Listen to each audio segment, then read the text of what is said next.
You tell yourself it's not the right time. You repeat it over and over, like a mantra. You think you're being prudent, strategic, rational, but let's be honest. The truth is a lot darker than that. You're not waiting for the right moment. You're waiting for guarantees.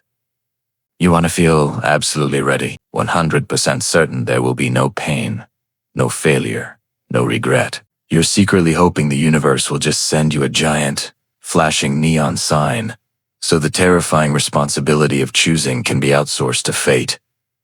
But this waiting, it's a farce. It's an escape, disguised as wisdom. The Danish philosopher Kierkegaard saw this nearly 200 years ago. He knew that the greatest prison has no bars. It has justifications. We tell ourselves we're just waiting for that ideal moment, but what truly paralyzes us is the sheer terror of our own freedom. Because to choose, that means taking full, unfiltered responsibility for your life. It means consciously giving up all the other paths you could have taken. It means accepting that once you decide, there is no one else to blame. That tightness you feel in your chest right now, that isn't a mistake. It isn't a sign of weakness. It's a symptom of being truly alive. Kierkegaard called it existential angst, that shiver that runs down your spine when you realize you are completely and utterly free. Free to act. Free to make mistakes. And yes, free to fail spectacularly. Freedom isn't lightness. Freedom is a burden. And that's exactly why so many of us prefer to stay trapped in the cozy realm of infinite possibilities, a world where anything could happen. As long as you never actually do anything, you fantasize about your ideal lives. You plan meticulously. You create vision boards and to-do lists that stretch for miles. You say you're waiting for the right time, but that time does not exist. The waiting itself becomes a ritual, a habit you use to avoid the potential pain of truly living. You think you're being rational. Kierkegaard would look you in the eye and say you're being cowardly. He believed this eternal postponement, this constant "I'll do it tomorrow," is a very sophisticated kind of despair.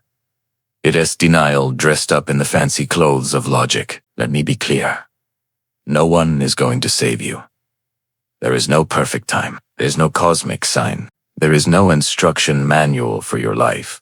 Life demands action even with a racing heart, even without certainty, even while you're trembling with fear. That is the true leap of faith. It's not about religious dogma. It's about existential courage, the simple, terrifying act of choosing without guarantees, of taking a step even when you can't see the ground beneath your feet. If you refuse to take that leap, if you stay in hesitation's limbo, you're already dying on the inside. This message didn't find you by magic. It found you because something deep inside of you already knows it's time to act. That restlessness that brought you here is the only sign that matters. Everything else is just noise. You believe you're free because you have so many options, but Kierkegaard offers a harsher truth. That very abundance of options can become its own kind of prison. Daydreaming about every possible life you could lead feels like progress. But it is outside of your head, nothing is actually happening. Your life remains suspended in a beautiful, elegant, silent void. Kierkegaard called this the aesthetic mode of existence. It's the mode of the eternal dreamer, the compulsive planner, the visionary who never, ever commits. We hide behind the shield of possibility. We prefer the fantasy of choice to the raw pain of action, because action cuts. It forces you to say no to 1,000 other paths, and that hurts. Our culture worships infinite possibilities. It tells us to keep our options open. In this world, giving something up, committing to one thing, can feel like a betrayal or a failure. So you collect plans, you feed your expectations, and you keep your life permanently in draft mode. Terrified to hit publish.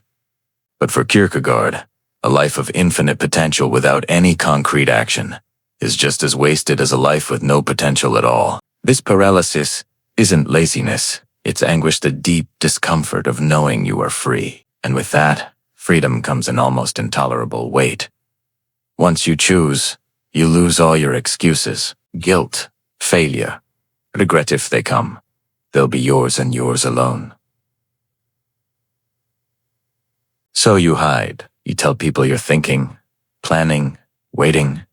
You share noble quotes on social media about the virtue of patience, but deep down you know you're hiding, because choosing ends the fantasy. It turns the dream into something real, and real things are imperfect, risky, and often flawed. And that's usually where the real work, and sometimes the suffering, begins. The longer you delay, the more that beautiful dream starts to decompose. You see time slipping by. You see other people out. They're trying, failing, but at least they're living. And you just wait. Kierkegaard is ruthless about this. He would say that those who live forever in the land of possibility are not dreamers, they are cowards, dressed in poetry, and the price for this cowardice is the slow, steady deterioration of your soul. The restlessness grows, the frustration settles in your bones. Regret becomes an absolute certainty. That constant anxiety you feel, that buzzing under your skin, it's not a flaw in your character. It's unlived life. It's trapped energy, and it will continue to eat away at you from the inside until you finally do something with it. So why is it so hard to just act? Because freedom, which should be our greatest gift, makes us sick when we deny its weight. Anguish is not an error message from the universe telling you to stop. It's the price of consciousness. It shows up when we realize that no one else can decide for us. Not our parents, not society, not fate. It has always been you. That radical solitude terrifies us because choosing removes our alibi. We want all the possibilities without any of the responsibility. But that contradiction is precisely what gives birth to anguish. And here's the most important part. Kierkegaard says, anguish shouldn't be avoided. It must be traversed. You have to walk through it. It is the birthplace of true freedom. Without passing through that fire of anguish, you remain a shadow Samwa who lives by proxy, constantly shaping their life according to the expectations of others. Traversing anguish doesn't mean you stop feeling fear.